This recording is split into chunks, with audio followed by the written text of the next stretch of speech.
This is Ground Media UG.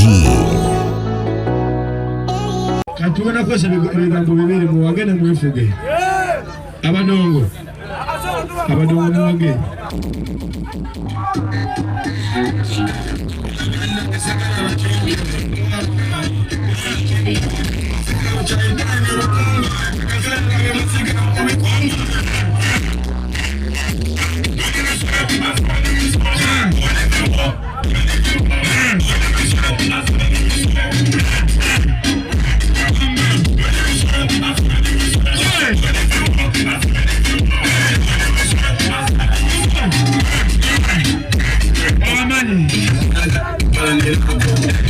Banana matabariko bagenda wakwata the way you love me.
Katujja kuba tuba update eziddako kijja kusinziira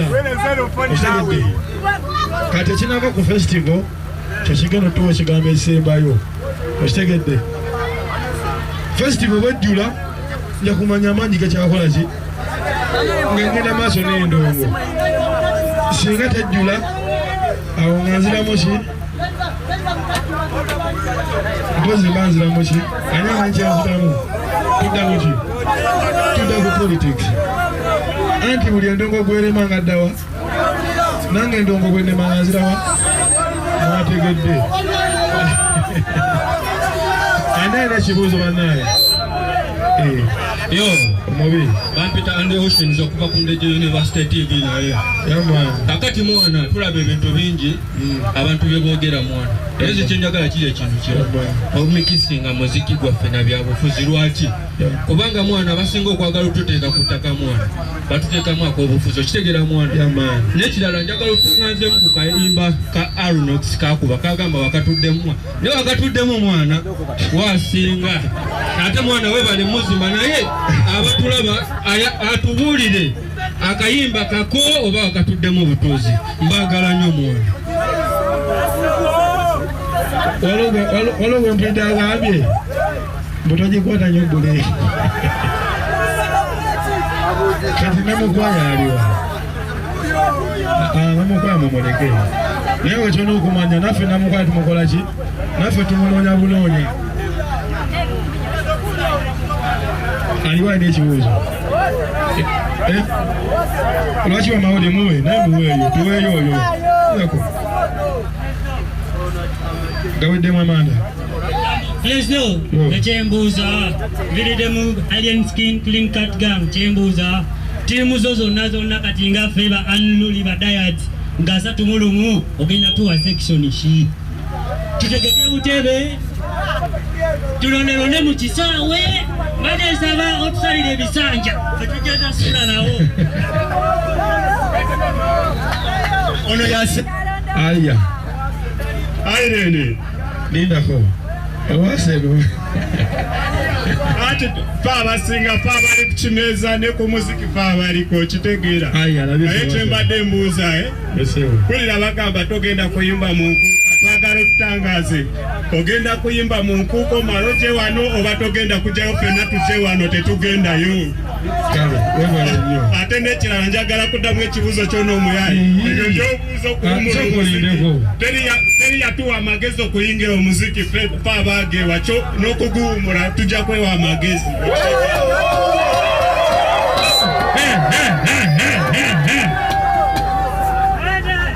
Beebo abamawulire tubafunye n'abo wageze tubakoze eki abamawulire si yasoosa oyo Alien ogamba otasema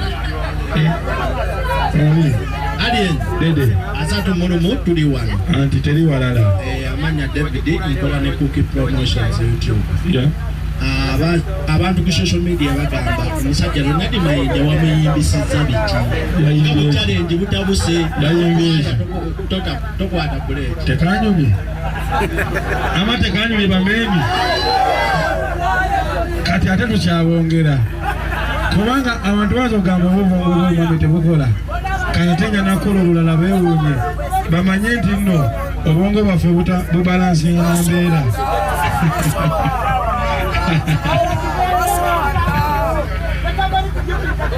kati ate bwemalo kati ate namukwaya yawedde kati ate teza n'okuta olulala oba mbabuulireko olulala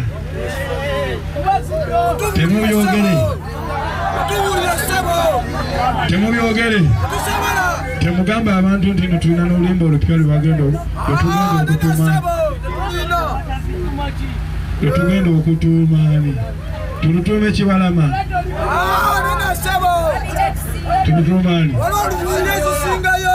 tulutuumaani mwakofiira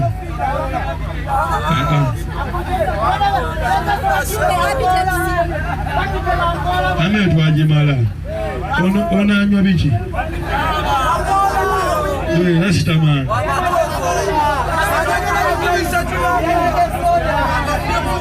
nasita kiwanisha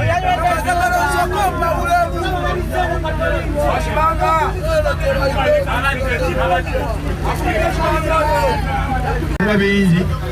nze kyemwe buli omwana n'ebibuuzo bye okitegeera naye nga ate nafulumye akakanzu nakubye kapya anti nenjiraddira mu kifaananyi kiri eri ekyomusambwa ogwamutula ku ngoma era kati nga tugenda kwongera okubagamba abatuloga bongera tukola ki okutukeberako oba bamanyi tuli bubi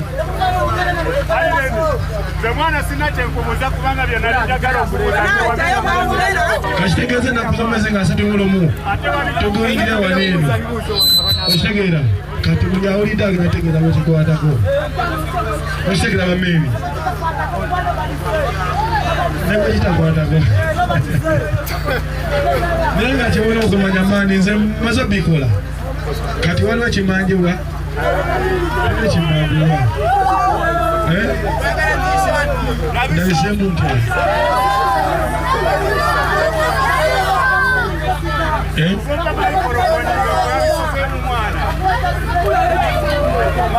nondeke nemekulabisa nedda sinza nzikirizibwa okulabisa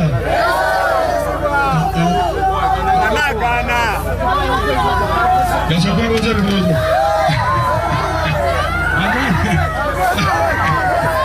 olunaku olwo osegede olabye ampowizo ate n'ekirala ogera kubajjukiza nti omukulu Alien Skin bwe mwali mumanyi yafa luli azuukira ennaku z'omwezi nga 3 azuukira ennaku z'omwezi nga 3 azuukira ennaku z'omwezi nga 3 Sekati tuli kutimiza sonje z'enjawulo twongere kubeera nga tuwanjulira ensonga yaffe Emma Promotions ne Pangani Forest olunaku lwetugenda kwangu tukusage ekikulu kyaffe ekyokubiri kasigekeddwa Pangani Forest era ataddemu omukono Emma Promotions otegedde kati olunaku olwo wetugenda okuba nga tuwanjulira Ssaabakwaki ne banyabo twongere kuwanirizaako era wekya press conference ey'Enkwacho Festival Emma Promotions wamu ne Pangani Forest International bakutegekedde ekibula ennaku z'omwezi nga 3 mu Nkwacho Festival ekijja kijje ennaku z'omwezi nga 3 tugenda kwetuyingira mutwale gumu